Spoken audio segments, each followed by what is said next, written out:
Мир профессиональной фотографии официально мертв, и труп его пахнет дорогим дерматином и амбициями китайских маркетологов. Возрадуйтесь, адепты решающего мгновения, закладывайте почки и расчехляйте кредитки. Перед нами не просто телефон, а Xiaomi 17 Ultra by Leica. И если вы думаете, что это обычный флагман, в который просто досыпали пафоса, то вы правы лишь наполовину. Это алтарь, воздвигнутый на костях здравого смысла, упакованный в коробку, стоимостью в среднюю зарплату по региону. Начнем с того, что это издание стоит на 10, а то и на 15 тысяч юаней дороже обычного плебейского ультра. Почему? Потому что на нем есть красная точка. Этот крошечный кружочек пластика обладает магическим свойством.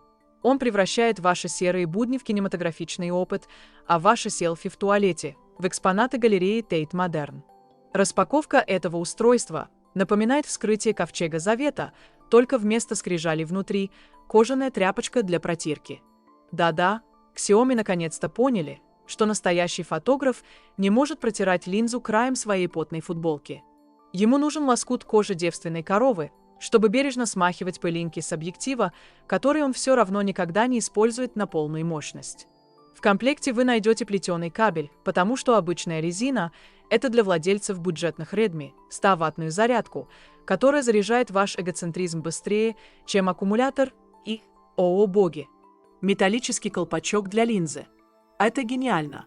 Теперь вы можете тратить дополнительные 3 секунды на снятие крышечки, прежде чем сфотографировать свой обед, окончательно упустив тот самый момент, о котором писал Картье-Брессон. Но зато, как статусно этот колпачок лязгает о стол в кофейне. К нему даже прилагается красный кистевой ремешок, чтобы телефон не выскользнул из ваших дрожащих от восторга рук, когда вы увидите счет за ремонт экрана. Дизайн Xiaomi 17 Ultra by Leica – это ода шизофрении.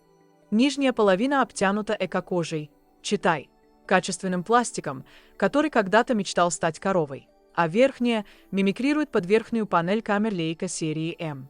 Это как если бы вы приварили капот от Rolls-Royce к кузову микроавтобуса. Но настоящая жемчужина здесь – механическое контрольное кольцо. Оно вращается вокруг камерного блока с приятным щелчком, позволяя вам зумировать фокусное расстояние. Зачем использовать экран, если можно крутить железку, чувствуя себя настоящим инженером середины прошлого века? Это тактильный фетишизм в чистом виде. К этому добавляется рифленая рамка корпуса для лучшего хвата и надпись «Leica камера Германии» на левом торце. Видимо, чтобы вы не забыли, за что переплатили $2000, когда будете смотреть на телефон в зеркало. Но лейковость здесь не заканчивается на железках. Внутри нас ждут эксклюзивные темы оформления и, внимание, режимы съемки, имитирующие святых. Например, режим Leica M9 для тех, кто застрял в 2009 году. Xiaomi утверждает, что их алгоритмы воссоздают цвета легендарной CCD-матрицы кодек. Мы дожили до момента, когда передовые CMA-сенсоры стоимостью в миллионы долларов пытаются программно имитировать шумные и кривые цвета старых технологий, потому что хипстеры решили, что это душевно. Это как купить Теслу, чтобы она имитировала звук гнилого глушителя «Жигулей». Ну а режим Leica M3 Plus Monopan 50 – это для тех, кто хочет казаться сложным и депрессивным. Контрастное черно-белое фото, где тени настолько черные, что в них исчезает ваша совесть и детализация. Зачем вам динамический диапазон в 14 стопов, если можно все залить цифровой сажей и назвать это высоким искусством? Под слоями маркетингового соуса скрывается зверь. Нам предлагают новую переменную оптику с диафрагмой от 75 мм до 100 мм. Xiaomi отказались от 2 раздельных зумов в пользу одного универсального, под которым скрывается 200-мегапиксельный монстр. Математика здесь проста. Чем больше мегапикселей, тем меньше у вас шансов оправдаться за плохой снимок. Теперь каждый прыщ на лице вашей бывшей будет запечатлен с четкостью, доступной ранее только спутникам-шпионам. Телефон стал на 1 мм тоньше, но экран вырос до 6,9 дюймов. В итоге мы имеем лопату, которая настолько огромна, что ее легче использовать как весло, чем как средство связи.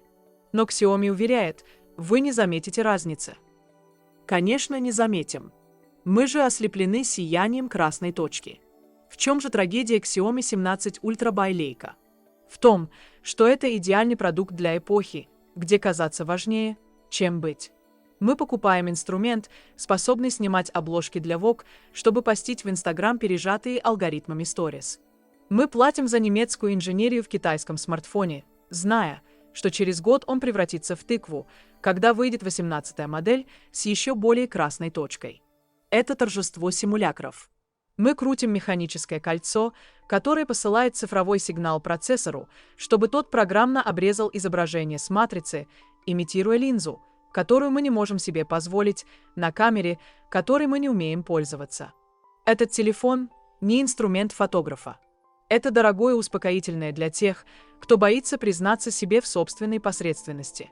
Ведь если у тебя в кармане лейка, ты автоматически становишься соучастником великой истории.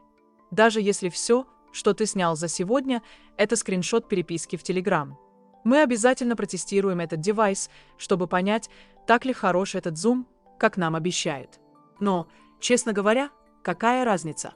Вы все равно его купите, если ваша религия требует жертв. А если нет, что ж, поздравляю, вы сохранили остатки рассудка. Но у вас нет кожаной тряпочки. А у владельцев Xiaomi 17 Ultra есть.